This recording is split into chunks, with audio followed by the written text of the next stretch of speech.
नमस्कार दोस्तों, स्वागत है आपका स्टडी फॉर सिविल सर्विसेज में। फ्री वीडियो के लिए चैनल को तुरंत सब्सक्राइब कर लीजिए और नोटिफिकेशन को जरूर ऑन कर लेना। हमारा फ्री वाला टेलीग्राम ये वाला ग्रुप जरूर से जरूर ज्वाइन कर लीजिएगा। दोस्तों, खंड शिक्षा अधिकारी की मुख्य परीक्षा को ध्यान में रखते हुए यहाँ पर उत्तर लेखन का जो अभ्यास लगातार चल रहा है उसमें ये डे 8 की आंसर राइटिंग है। इसमें हम जनरल स्टडी के यानी सामान्य अध्ययन के कुछ छोटे और बड़े प्रश्नों पर चर्चा करेंगे। यह जो प्रश्न है इसमें से कुछ 125 शब्दों वाली शब्द सीमा के हैं और कुछ जो है वो मात्र 25 शब्दों के हैं। तो छोटे में आपको उत्तर कैसे देना है और बड़े प्रश्नों में किस प्रकार से व्याख्या करते हुए अपनी बात को रखना है, ये हम समझने का प्रयास कर रहे हैं। यहाँ जो प्रश्न आपको मॉडल के तौर पर दिखाए जाते हैं ये कोई गेस पेपर नहीं है, ये सिर्फ अभ्यास के पर्पज से दिए जाते हैं और ये संभावित भी है। हालांकि ऐसी कोई यहाँ पर न तो दावा किया जा रहा है न गारंटी दी जा रही है कि यही प्रश्न परीक्षा में आएंगे, लेकिन जो नवीनतम मुद्दे हैं, ज्वलंत मुद्दे हैं, वो इसमें शामिल किए गए। अभ्यास ये मुख्य उद्देश्य है, तो इसलिए प्रश्नों को यहाँ से आप उतार लीजिए कॉपी में और अपने से लिखने का प्रयास करिए। इनके उत्तर को अपनी भाषा में अपनी जानकारी के हिसाब से लिखिए और किसी योग्य व्यक्ति से जचवाइए। इससे आपकी जो लेखन शैली है उसमें और ज़्यादा सुधार होगा और ज़्यादा उसकी स्थितियाँ अच्छी होंगी और ये आपके लिए फ़ायदेमंद होगा, क्योंकि मुख्य परीक्षा में लेखन शैली ही आपका सबसे बड़ा हथियार होता है। तो आइए बिना देर किए शुरू करते हैं। और अगर पेड कोर्सेज ज्वाइन करने की इच्छा है तो ये नंबर है, इस पर संपर्क कर लीजिएगा। फ़ोन करेंगे तो जितनी भी सूचनाएं आप इनके संबंध में चाहते हैं ये टेलीग्राम के माध्यम से संचालित होते हैं, तो यहाँ से आपको प्राप्त हो जाएगी। इसके अलावा ये फ्री वाला जो टेलीग्राम का ग्रुप है @स्टडी फॉर सिविल सर्विसेज, इसको जरूर ज्वाइन कर लीजिए, क्योंकि यहाँ जितनी भी अध्ययन सामग्रियाँ आपके साथ साझा की जाती हैं वो परीक्षाओं में सीधे प्रश्न का माध्यम बन सकती हैं और जितने भी नोटिफिकेशन का आप इंतजार करते रहते हैं और यूट्यूब पर आप तक वो समय से नहीं पहुँच पाता, वो यहाँ आपको लगातार मिलता रहेगा।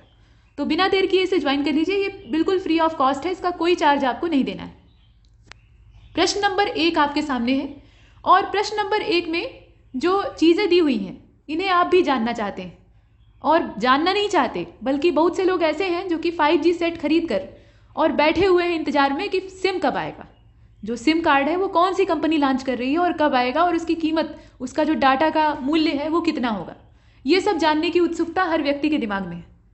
नीलामी और आवंटन वाला मामला अभी टंगा हुआ है, हालांकि इसकी चर्चा जोरों शोरों पर है और बहुत शीघ्रता से 5G टेक्नोलॉजी हमारे पास आ जाएगी, इसमें कोई संदेह नहीं है।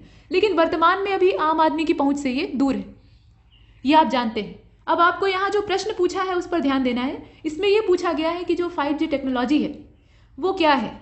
प्रश्न यहाँ दिया हुआ है, दोनों भाषाओं में उपलब्ध है। कहा गया है कि what is 5G technology, what is the difference between 5G and 4G technology. जो 4G टेक्नोलॉजी हम इस समय यूज़ कर रहे हैं, इस्तेमाल कर रहे हैं उसमें, और जो आगामी 5G टेक्नोलॉजी है, उन दोनों में ऐसा क्या अंतर है कि हम लोग 5G टेक्नोलॉजी के पीछे इतना हाथ धोकर पड़े हुए हैं। 5G के महंगे महंगे सेट अभी से हम लोग खरीदना शुरू कर दिए हैं और 4G के जो मोबाइल सेट हैं वो सस्ते हो रहे हैं और दूसरी चीज़ उधर लोगों का रुझान कम हो रहा है। ऐसी कौन सी इसमें विशेषता है। तो सारा जो यहाँ मामला है, सारा जो खेल है वो स्पीड का है, रफ्तार का है। 3G की तुलना में, 3G नेटवर्क जो था उसकी तुलना में 4G की रफ्तार कहीं ज़्यादा तेज़ थी। तो जब ये लॉन्च होता है जियो के द्वारा यानी रिलायंस ग्रुप के द्वारा लॉन्च किया जाता है तो बड़े खुश लोग होते हैं कि एक तो कम दाम है और उसी में लाइफ के जो चाइना निर्मित सेट हैं वो दिए जा रहे हैं और उसके साथ साथ एक सिम दिया जा रहा है। पहले खूब अच्छा लोक लुभावन जो विज्ञापन है वो आता है जियो का और बाद में उसमें तरह तरह की जो टर्म और कंडीशन है वो घुसने लगते हैं। तो इस प्रकार से डाटा और मोबाइल मिलने लगा, सस्ते सेट भी दिए गए और साथ में सिम दिया गया। ये 2016 की बात है, जुलाई के आसपास ये लॉन्चिंग होती है, जुलाई अगस्त सितंबर। तो ये चीज़ें हैं। और 4G जब लॉन्च होता है तो लोग उसे यूज़ करके बड़ा खुश होते हैं कि बहुत तेज़ चल रहा है, 3G की तुलना में क्या रफ्तार है इसकी, मतलब आप कुछ भी सर्च करिए तुरंत खुलकर सामने आ जा रहा है। तो ये 5G उससे भी तेज़ है। यहाँ पर ये शैलियाँ हैं, जनरेशन है और इसमें सुधार हो रहा है। यहाँ जो शब्द है ना 5G, इसका मतलब क्या है, 5 का मतलब है 5 अंक, तो ये 5वीं पीढ़ी है। G फॉर जनरेशन और 5 मतलब 5 नंबर है इसका, तो ये 5वीं पीढ़ी का इंटरनेट है। तो पीढ़ी दर पीढ़ी इसमें लगातार सुधार हो रहे हैं। पहली पीढ़ी की तुलना में इसने 5 जनरेशन आगे का अपना सफ़र तय किया है, तो ये कहीं ज़्यादा तेज है।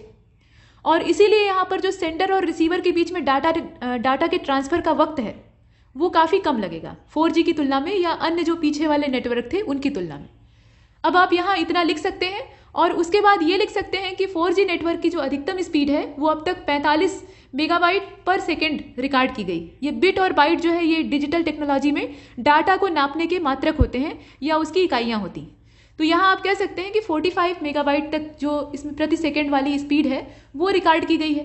और 5G में क्या होगा, 5G में 1 गीगाबाइट, मेगाबाइट जो है जिसको कि आप एमबी कहते हैं, उसकी तुलना में अब यहाँ पर जीबी वाली जो स्पीड है उसमें डाटा ट्रांसफर होगा।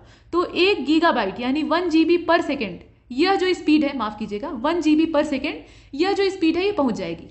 तो आप समझ सकते हैं यहाँ जो 45 MB पर सेकेंड वाली स्पीड है वो 1 GB पर सेकेंड में अगर कन्वर्ट हो जा रही है तो ये बहुत तेज़ रफ्तार हो जाएगी।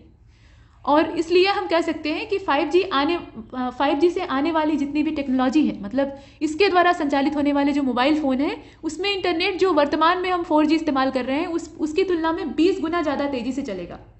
जितना हम लोग इस समय नेटवर्क की स्पीड को यूज कर रहे हैं उससे 20 गुना जो स्पीड है वो ज़्यादा होगी, ये दावा है।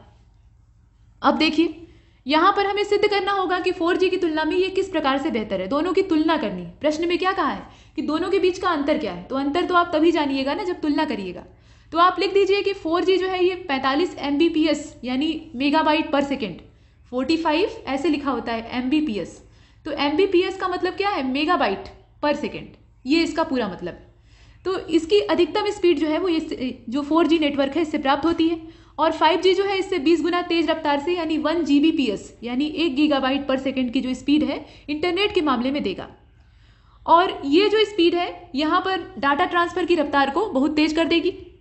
अब आप चाहें तो इसमें कुछ टेक्निकल टर्म भी यूज़ कर सकते हैं, और उसके साथ साथ 5G प्रौद्योगिकी जब इसकी आप परिभाषा लिखने लगी है तो वर्तमान में जो इसके संबंध में क्रियाकलाप चल रहे हैं, इसके स्पेक्ट्रम के आवंटन नीलामी वाला जो मामला है या कंपनियों की जो आपस में होड़ है उसको आप इसमें लिख सकते हैं। संभावित तौर पर कौन इसकी उम्मीदवार कंपनी हो सकती है इसको भी आप इसमें दर्ज कर सकते हैं, या सरकार की ओर से कौन कौन से प्रयास चल रहे हैं, दुनिया के स्तर पर 5G की क्या स्थिति है, आप सब ये जितनी भी चीज़ें हैं इसमें इन्वॉल्व कर सकते हैं, घुसा सकते हैं। क्योंकि 125 शब्दों का दायरा है तो इसको थोड़ा आपको फैलाना पड़ेगा। उसके अलावा आप थोड़ी सी जो टेक्नोलॉजी है इसकी उसको भी लिख सकते हैं कि इसमें जो लेटेंसी है वो जितनी कम होगी उतनी ही डाटा ट्रांसफर की जो गति है वो तेज होगी, इस प्रकार से आप लिख सकते हैं। या ये लिख सकते हैं कि 5G तकनीक में जो मिलीमीटर वेव स्पेक्ट्रम है वो एक अहम भूमिका निभा सकता है, और 30 से लेकर 300 गीगाहर्ट्ज वाली जो फ्रीक्वेंसी है उसको मिलीमीटर वेव्स के तौर पे जाना जाता है। यहाँ मिलीमीटर वेव्स क्या होती हैं ये भी आपको बताना पड़ेगा क्योंकि टेक्निकल वर्ड है, और यहाँ आप सामान्य अध्ययन के क्षेत्र में लिख रहे हैं, कोई आप इंजीनियरिंग की जो सेमेस्टर वाली परीक्षा है वो नहीं दे रहे हैं। तो यहाँ पर टेक्निकल वर्ड की जो डिफिनीशन है वो आपको खोल कर बतानी पड़ेगी। तो इसलिए आपको बताना होगा कि जो आपने शब्द इस्तेमाल किया है मिलीमीटर वेव्स वो असल में क्या है। इसके साथ साथ आप ये भी लिख सकते हैं कि जो मिलीमीटर वेव्स हैं इन्हें इसलिए मिलीमीटर वेव्स कहा जाता है क्योंकि यह आकार में 1 से लेकर 10 मिलीमीटर की रेंज की होती हैं, मतलब इनकी जो आकृति है, इनका जो साइज़ है वो इसके बीच में वेरी करता है। ये चीज़ें आप इसमें लिख सकते हैं। इसके अलावा ये लिख दीजिएगा कि 5G नेटवर्क जो है ये 3400, 3500 और 3600 जो मेगाहर्ट्ज बैंड विड्थ है उस पर चलने में सक्षम होता है, लेकिन सबसे बढ़िया जो इसके लिए उपयुक्त बैंड होता है वो 3500 मेगाहर्ट्ज वाला पाया जाता है। ये कुछ इसकी टर्म एंड कंडीशन है जो कि इसमें डाली जा सकती है। तो ये पूरा पहला प्रश्न था, और 125 शब्दों में इसको फैला कर लिखना है। इसमें जितना आप नई चीज़ें हैं, जितने भी तथ्य हैं, डाटा है, उसको शामिल करेंगे तो अधिकतम अंक इसमें से प्राप्त हो सकते हैं। अगला प्रश्न आपके सामने है, और इसमें कहा जा रहा है कि तपेदिक यानी टीबी, इसके खिलाफ लड़ाई में आधुनिक आर्टिफिशियल इंटेलिजेंस जो AI प्रौद्योगिकी है वह किस प्रकार से सहायता कर सकती है, यानी आर्टिफिशियल इंटेलिजेंस के द्वारा टीबी का इलाज किस प्रकार से हो सकता है ये आपको बताना है और इसकी पूरी विवेचना करनी है। और इसी के लिए आपको 125 शब्दों का इस्तेमाल लगभग करना है, 10 अंक निर्धारित है। तो क्या लिखिएगा इसमें, शुरुआत तो पहले आपको टीबी से करनी होगी। ये टेलीविज़न नहीं है, ये तपेदिक है यानी ट्यूबरकुलोसिस, और इसके बारे में इसको क्षय रोग भी कहा जाता है। भारत में ये गंभीर समस्या है। टीबी रोग जो है ये पहले भी गंभीर समस्या थी और पहले तो लाइलाज हुआ करता था। इसके लिए सैनिटोरियम जो होते थे वो पाए जाते थे, और इसमें जैसे आज के समय में कोरोना मरीज को, मतलब कोरोना से ग्रसित मरीज को क्वारंटाइन कर देते हैं, वैसे ही टीबी के मरीज को उन जो चिकित्सालय होते थे उनमें ले जाकर क्वारंटाइन कर देते थे। परिवार के सदस्यों से दूर कर दिया जाता था और वहीं पर उसका अंत हो जाता था, मतलब वो घर से अपनी अंतिम जो विदाई है वो लेकर आता था। अब यहाँ ऐसी स्थिति नहीं है, इलाज जो है वो प्रॉपर तरीके से होने लगे हैं, लेकिन फिर भी ये गंभीर समस्या है। और दुनिया के क्षय रोग पीड़ितों का जो 5वां हिस्सा है वो भारत में पाया जाता है। भारत की वर्तमान जो टीबी वाला क्षेत्र है, टीबी महामारी, उसके क्षेत्र में जो स्थिति है उसको आपको दर्शाना पड़ेगा। तो आप यहाँ लिखिएगा कि 5वां हिस्सा जो क्षय रोग पीड़ितों का है वो यहाँ भारत में पाया जाता है। और इस बीमारी पर नियंत्रण और इसके निर्धारण स्तर पर जो निर्धारित स्तर है उस पर कमी लाने के विशेष प्रयासों के बाद भी देश में करीब 18 लाख क्षय रोगी प्रतिवर्ष बढ़ जाते हैं। मतलब ये कोशिश तो चलती है, लेकिन तब भी जो रोगियों की तादाद है उसमें कोई यहाँ जो उल्लेखनीय कमी है वो नहीं दिखाई दे रही। 18 लाख अगर बढ़ रहे हैं तो ये बहुत चिंताजनक बात है, और ऐसा होता है। भारत में प्रतिदिन टीबी से करीब 1200 लोगों की मृत्यु होती है। हालांकि देशव्यापी स्तर पर सरकार के द्वारा या अलग अलग संगठनों के द्वारा बहुत सारे प्रयास किए जा रहे हैं, या जो वर्ल्ड हेल्थ ऑर्गेनाइजेशन है वो भी इस दिशा में प्रयासरत है, लेकिन उसके बावजूद ऐसी स्थिति है, और ये एक बहुत बड़ी त्रासदी है।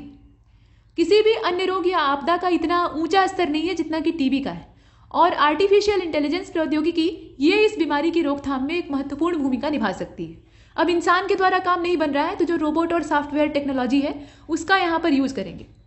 और तपेदिक के बारे में आप ये भी लिख सकते हैं कि तपेदिक यानी टीबी के खिलाफ लड़ाई में जो आधुनिक आर्टिफिशियल इंटेलिजेंस प्रौद्योगिकी है उसके प्रयोग के तरीके खोजने के लिए स्वास्थ्य मंत्रालय के केंद्रीय टीबी विभाग ने जो Wadhwani institute of artificial intelligence है उसके साथ समझौता ज्ञापन पर हस्ताक्षर किए। ये कुछ चीज़ें हैं, मतलब जो नवीनतम यहाँ पर क्रियाविधियाँ हो रही हैं उनका उल्लेख आप करेंगे। इसके बाद आप ये लिख सकते हैं कि इस सहभागिता में वाधवानी आर्टिफिशियल इंटेलिजेंस राष्ट्रीय टीबी कार्यक्रम को आर्टिफिशियल इंटेलिजेंस के लिए तैयार किया जाएगा। ये आर्टिफिशियल इंटेलिजेंस आधारित टीबी कार्यक्रम है, और इसमें इसे विकसित करना, मार्गदर्शन करना और एआई आधारित समाधान और विस्तार देना, ये सब इसमें शामिल होगा। इस कार्यक्रम को अति संवेदनशीलता और हॉटस्पॉट मैपिंग करने में यहाँ पर सहयोग प्राप्त होगी। मतलब यहाँ ये कहा गया है कि इस कार्यक्रम को यहाँ बतौर मैपिंग के तरीकों के साथ लॉन्च किया जाएगा, और उसके साथ साथ क्या होगा, स्क्रीनिंग और डायग्नोस्टिक जो नए तरीके हैं, स्क्रीनिंग के और जो डायग्नोसिस है उसके जो नए तरीके हैं उसको इसमें शामिल किया जाएगा।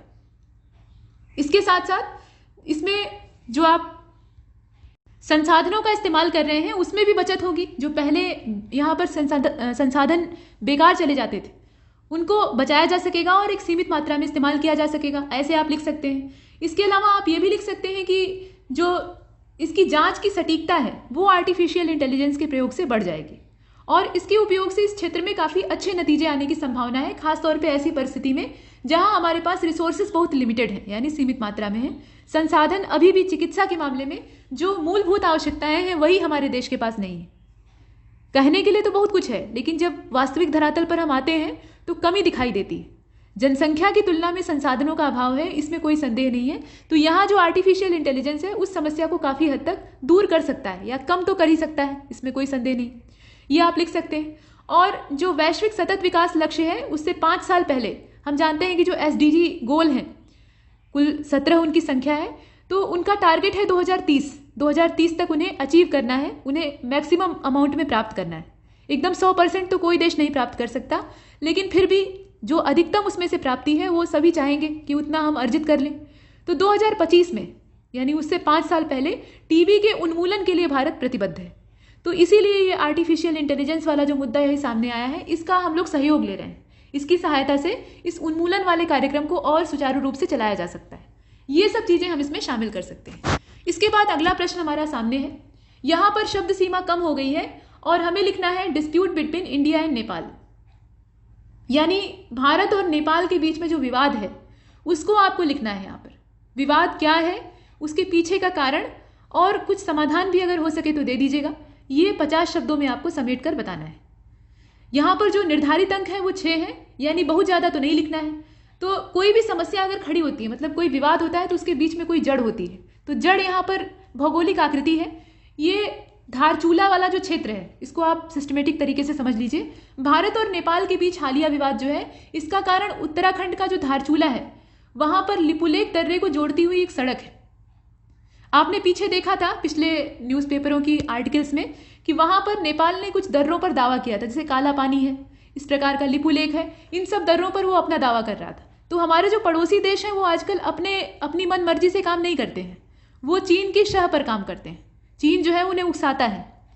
यहाँ पर पाकिस्तान हो, चाहे नेपाल हो, चाहे श्रीलंका हो या बांग्लादेश हो, ये जितने भी हमारे सटे हुए पड़ोसी हैं जो चीन के प्रभाव में आ चुके हैं और जो बचे हुए हैं उनको ये अपने प्रभाव में लाने का प्रयास कर रहा है, तो ये उसके इशारों पर चलते हैं। यहाँ कोई नया मानचित्र जारी होगा तो चीन उकसाएगा कि भारत के कुछ हिस्से उसमें शामिल करो, भले ही वो उसके ना हो, ये भारत के ही हो, ये चीन भी जानता है।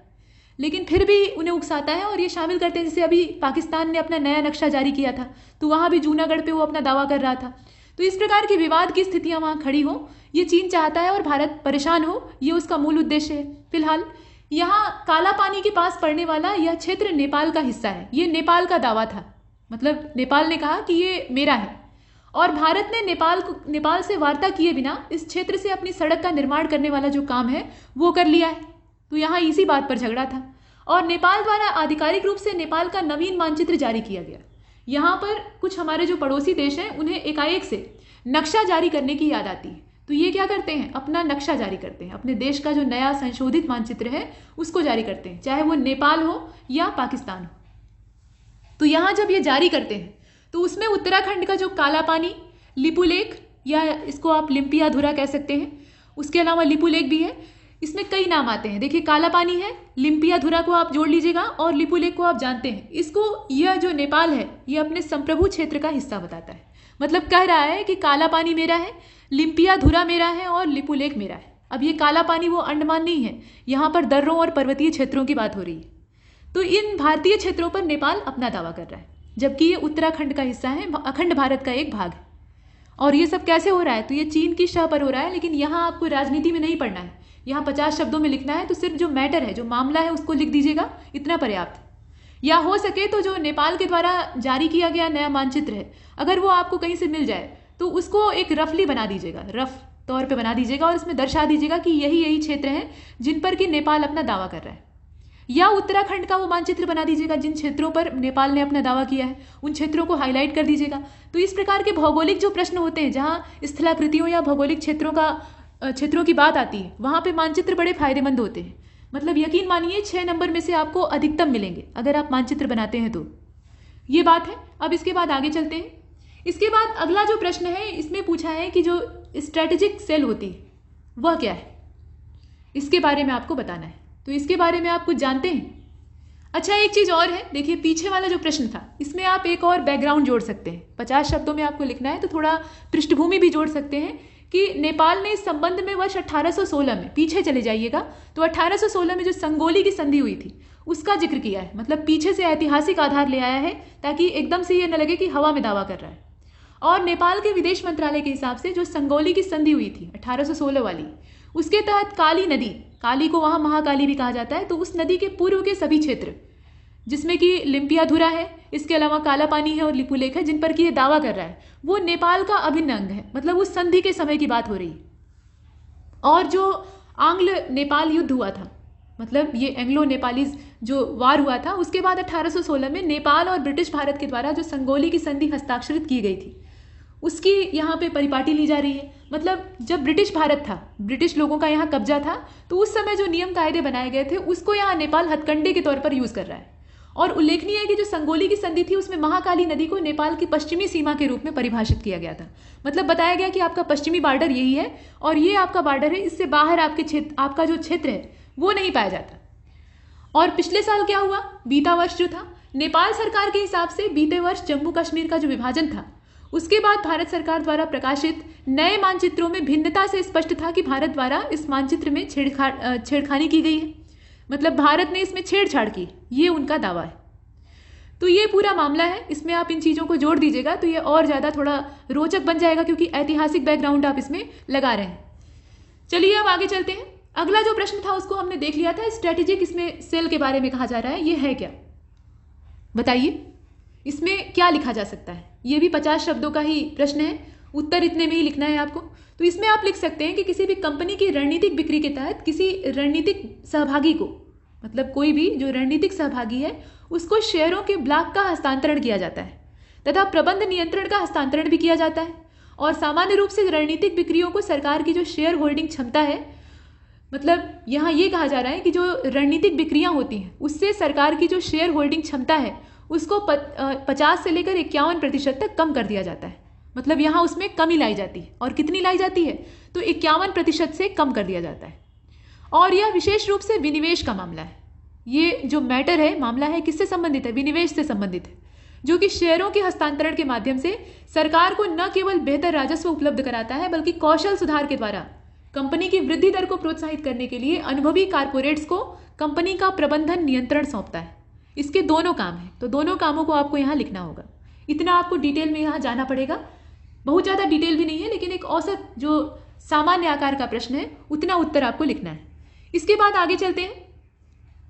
अगला जो प्रश्न है उसमें जीआई टैग के बारे में पूछा है। आपने बहुत रटा होगा कि इस पदार्थ को या इस उत्पाद को इस राज्य सरकार के क्षेत्र में, मतलब राज्य सरकार को इस उत्पाद के लिए जीआई टैग दिया गया। जैसे कड़कनाथ मुर्गा है तो उसके लिए मध्य प्रदेश को जीआई टैग मिला। इसी प्रकार से बहुत तरह की हल्दी की प्रजातियां हैं, या तितलियों की, माफ़ कीजिएगा, सुपारियों की प्रजातियां हैं, चावल की प्रजातियां हैं, या कोई शिल्पकारी है, पच्चीकारी है, तो उसके संबंध में राज्यों को जीआई टैग दिए जाते हैं। तो ये है क्या, मतलब जीआई टैग क्या है ये आपको बताना है। तो इसमें आपको ये लिखना पड़ेगा कि ये किस संस्था के द्वारा या किस मंत्रालय के द्वारा जारी किया जाता है। और यहाँ जो शब्द सीमा है वो 25 शब्दों की है, ज़्यादा आपको फैलाना नहीं है। तो यहाँ आप लिखिएगा कि कृषि और प्रसंस्कृत खाद्य उत्पाद निर्यात विकास प्राधिकरण, यानी agricultural and processed food product export development authority, इसको आप कहते हैं एपेडा। इसके अनुसार जीआई टैग को अंतर्राष्ट्रीय बाजार में एक ट्रेडमार्क की तरह से देखा जाता है। ये अगर देखा जाए इंटरनेशनल मार्केट के लेवल पर तो ये क्या है, ये एक ट्रेडमार्क है। और जीआई टैग एक ऐसे प्राकृतिक या कृषि या निर्मित उत्पादों की गुणवत्ता और विशिष्टता का आश्वासन देता है जो एक विशिष्ट भौगोलिक क्षेत्र से उत्पन्न होता है। मतलब उसका एक खास जियोग्राफिकल एरिया है, भौगोलिक क्षेत्र है, वहीं वो अच्छा पैदा होता है। पैदा होने के लिए तो कहीं भी हो जाएगा, लेकिन वहाँ का वो बेहतर होता है। और इसके कारण उसमें अद्वितीय विशेषताओं और गुणों का समावेश होता है। उस जलवायु से संबंधित जितने गुण हैं वो उस पदार्थ में आते हैं।